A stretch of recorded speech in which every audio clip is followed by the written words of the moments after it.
This is how you can use music recognition on your iPhone. So you just swipe down from the top right corner like this to access the toggles menu.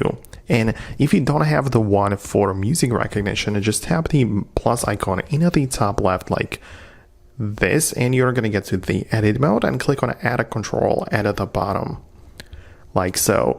And we essentially want to find the recognized music, right? So this is what it looks like. It's the S logo for Shazam, right? But it's called recognized music. And you want to add this toggle to your control center. So every time I swipe down like this, you can see I have the music recognition, so I can enable it like this.